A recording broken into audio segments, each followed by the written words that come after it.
सर्वांना नमस्कार. स्पर्धा परीक्षा क्षेत्र असेल, टी-ई-टी असेल, सी-ई-टी असेल, टेट असेल, या कुठल्याही स्पर्धा परीक्षेला सामोरे जाताना मला वाटते जर आपल्याला यशस्वी व्हायचं आहे तर आपल्यासमोर निश्चित असं असायला पाहिजे की पहिलं की मी याच वेळी यशस्वी होणार आहे. कुठलाही आपण जेव्हा पेपर देतोय तर आपलं पहिलं आपल्यासमोर लक्ष काय आहे, तर मला याच वेळी यशस्वी व्हायचं आहे. मग ती कुठली परीक्षा असेल, टेट असेल, टी-ई-टी असेल, सी-टी-टी असेल किंवा आपण त्याला म्हणू की एम-पी-एस-सी असेल, यू-पी-एस-सी असेल, की आपल्याला निश्चित करायचं आहे की मला याच वेळी यशस्वी व्हायचं आहे. म्हणजे त्या पद्धतीनं प्रयत्न आपले होतील आणि आपल्याकडून त्या पद्धतीने प्रयत्न घडून येतील आणि आपण निश्चितपणे यशस्वी होऊ. यानंतर सर्वात महत्त्वाचा विषय, जो दुसरा विषय मला महत्त्वाचा वाटतो, जर आपल्याला यशस्वी व्हायचं आहे तर सर्वात पहिले आपल्याला काम करावं लागणार आहे की मला माझी कमतरता काय आहे, आपली उणीवा काय. जेव्हा आपण स्पर्धा परीक्षा किंवा टी-ई-टी कुठल्याही चाळणी परीक्षेकडे वळतोय ना, त्यावेळेला आपल्याला पहिलं ठरवावं लागतं की माझी कमतरता काय आहे. मला कुठल्या विषयामध्ये कमी मार्क येतात किंवा मला भीती वाटते, त्या विषयावर पहिलं काम आपण करायला पाहिजे. मग त्याचा तुम्हाला क्लास करायचा असेल, काय करायचं असेल, हे आपल्याला ठरवावं लागेल. पण त्यासाठी एक प्रॉपर प्लॅनिंग आणि नियोजन करूनच आपल्याला सामोरं जावं लागेल, जेणेकरून आपण निश्चितपणे यशस्वी होऊ. आपली जी कमतरता आहे, जी काही उणीव आहे, जो काही विषय आहे, जो अवघड जातो आहे आपल्याला, त्यावर आपल्याला पहिलं काम करायचं आहे. आणि त्याला शॉर्टकटमध्ये नाही घ्यायचे, तर त्याला डिटेलमध्ये आपण तो विषय वाचला पाहिजे. म्हणजे मला असं म्हणायचं की अभ्यास सुरू करत असताना काही विषय असे असतात जे तुम्हाला कठीण जातात, अवघड जातात, तर ते विषय आपण डिटेलमध्ये वाचले पाहिजे.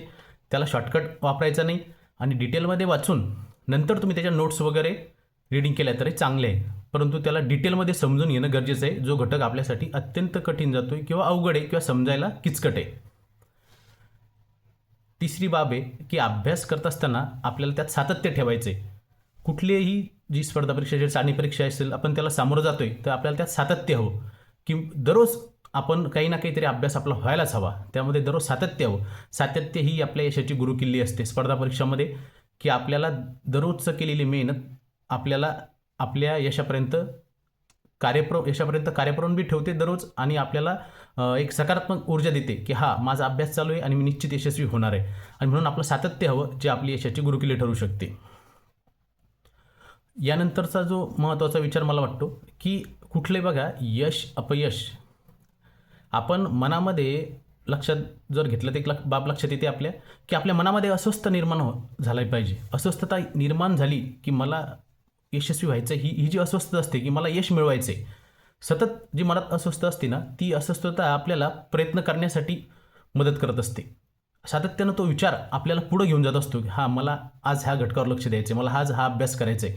म्हणजे मनामध्ये अस्वस्थ असेल तर आपण त्या पद्धतीने नियोजन करतो, तयारी करतो आणि त्या तयारीवर काम करतो आणि तीच मनातली अस्वस्थता आपल्याला यशापर्यंत घेऊन जात असते. आणि म्हणून मला असं वाटतं की मनामध्ये कुठला तरी असंतोष असतो, जो माणसाला कार्यप्रवण करतो. आणि म्हणून तो जो असंतोष आहे, जी काही अस्वस्थता आहे, जी काही आपल्याला मिळवायची ना, ती आपल्याला कार्यप्रवण करते आणि आपल्याला निश्चित अशा यशापर्यंत घेऊन जात असते. कुठल्याही स्पर्धा परीक्षेची तयारी करताना एक सर्वात महत्त्वाचा पुढचा घटक मला वाटतो की त्या सर्व कालावधीमध्ये आपण विचलित व्हायला नाही पाहिजे. विचलित काय होतं की आपण कुठंतरी कोणांसोबत म्हणजे कुठल्याही बाबीमध्ये स्पर्धा परीक्षामध्ये एकदम तरुण वयामध्ये मुलं तयारी करतात. त्या वयात तुम्ही जर विचलित झाले तर तुम्ही निश्चित यशापर्यंत पोहोचू शकत नाही.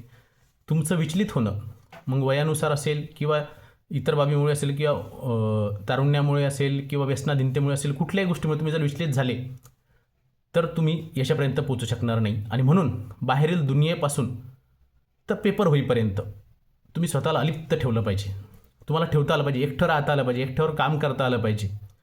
एकांतवासच आपल्याला यशापर्यंत घेऊन जात असतो. आणि म्हणून कुठल्याही पेपरची तयारी करत असताना आपण जो काही कालावधी आहे, समजा आपण टेट सी-टी-टीचा पेपर 8 फरवरीचा देत असेल तर मला वाटतं जे 41 दिवस राहिले ना, आपण स्वतःला अलिप्त ठेवलं पाहिजे.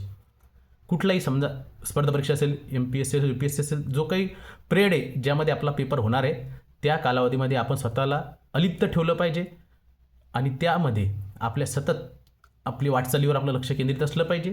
त्या दिशेनं आपण त्या पेपर सोडवले पाहिजेत. जो काही पेपर आहे त्याचा सराव केला पाहिजे, आठवड्याला म्हणा किंवा 15 दिवसाला म्हणा, त्याचा पेपर सोडून पाहिला पाहिजे. त्यातले मार्क्सचं आपण विश्लेषण केलं पाहिजे. कुठल्या विषयात कमी मार्क येते त्याच्यावर आपण काम केलं पाहिजे. आणि या गोष्टी आपल्याला यशापर्यंत घेऊन जात असतात.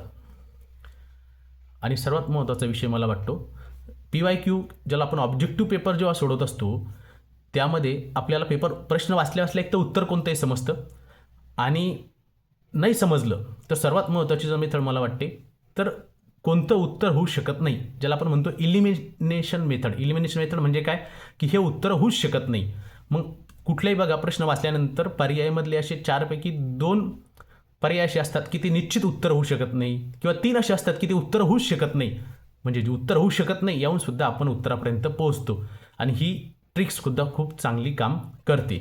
तर माझी आपल्या सर्वांना विनंती आहे, जर आपल्याला यशस्वी व्हायचं आहे तर आपण जीव ओतून मेहनत केली पाहिजे. सतत डोक्यामध्ये यशस्वी व्हायचं आहे हा विचार असला पाहिजे. आपल्या मेहनतीमध्ये, कष्टांमध्ये दररोजचं सातत्य असलं पाहिजे.